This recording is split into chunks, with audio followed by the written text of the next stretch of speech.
So, this is a great question. Does exercise strengthen our ability to respond to stress? If we are fitter and stronger, do we cope better with stress? That could be another it depends answer, to be honest. But there are certainly things we can do in our exercise practice and our daily practice that makes us more resilient at coping with stress. Undoubtedly, a healthy cardiovascular system, a healthier body will make us more resilient to the physical manifestations of stress. The stronger heart, stronger lungs, stronger circulation, the better neuromuscular control we have throughout our body, the better we respond to those terrible manifestations that can derive from being in stress, long-term stress, short-term stress. The more connection, the more communication we have with our body, the better opportunities we will have to sow the seeds for a more healthy environment to get out of stress when it happens. We won't necessarily prevent it from happening, but when it comes along, we have a better opportunity to deal with it.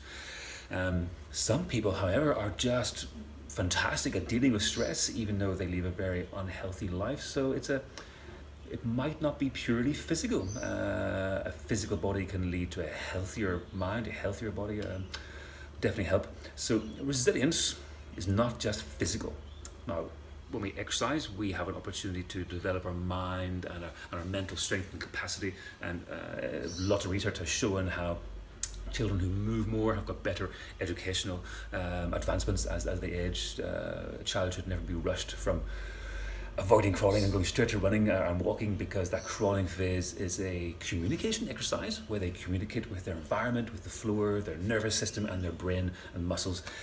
We learn an awful lot. And indeed, a lot of adults I work with who've got learning disabilities, we get to the floor, we crawl, and that has those little add-on advancements in other areas of their life. I'm rambling here. Does exercise strengthen our ability to respond to stress? So a healthy body helps, but the mind needs a different elixir. One thing I do is I practice healthier habits with a very simple habit system I learned a few years ago, and I adopted from a Stanford behavioral scientist, Stanford University in America. So BJ Fogg has got a program called Tiny Habits, and with his system you can set up a new healthy habit, or any kind of habit, even an unhealthy one, within 5 days, and it does work by attaching new habits onto anchors, things we do every single day regardless, like brushing your teeth, going to the loo, feeding ourselves. They are anchors, things that are always there every single day. If we attach a new habit onto those, it's a very simple way of developing new habits. Now, I'm digressing here. As an example of how I use that, I've seen the benefits of starting a day on a healthy note will help us continue more positive notes throughout the day. So my alarm clock on my iPhone here has a little label on it that says, today is going to be an awesome day. Today is going to be an awesome day.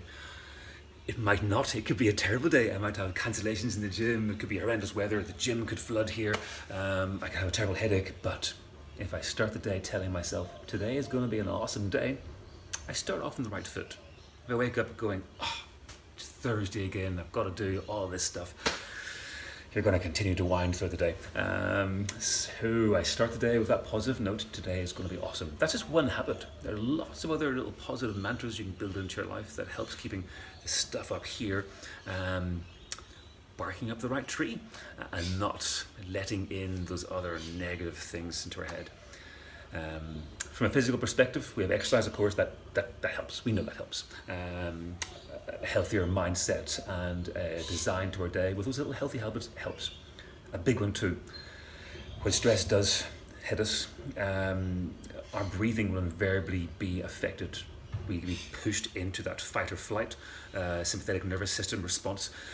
Everything goes wrong. The pH in our blood goes wrong. The physical manifestations begin to assemble from that point. So good, healthy breathing practice is one of the simplest things we can do during a day. And that starts with making sure we're not breathing through the chest, that we are breathing diaphragmatically. We're breathing nasally. We're inhaling through the nose and out through the nose. People who stress will do this. They'll They'll be breathing through the chest too much. That sends the wrong signals to the brain. That panic time is time to act and to charge and to fight. If we find time during a day to practice, slow inhale, deep in behind the belly button, and exhale through the nose, that has a huge impact on our ability to combat stress. We put the brakes on in accelerating into something different. If you feel there's an argument building up with someone, go away, sit down, take 4 or 5 breaths in the nose and out the mouth or the nose, but we've got to breathe in the nose. That puts us into that parasympathetic nervous system, which is the best combat to the opposite. So negative stress and all its family, they thrive in the sympathetic fight or flight nervous system, and that will just manifest and just destroy our body in the short term and long term.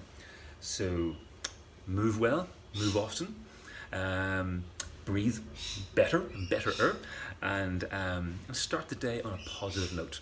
I think there are the 3 areas we could focus on in small little chunks to help to strengthen our ability to respond to stress. I probably rambled quite a bit in that video. It's a big subject area, because like I mentioned, there are some people who cope very well with stress and they're not terribly healthy, and others who do their best to lead a healthy life and they get affected by stress. So it's one of those depends answers, but we can still take steps in the right direction to help us be better equipped for when stress comes along. Move well, breathe throughout the whole time, breathe nasally while you exercise. That's a great way of keeping our body in that parasympathetic nervous system. Any questions about that? Feel free to ask. It's a big subject area that can be a bit complicated, but hey, I'm happy to chat about all these things. Thanks for watching.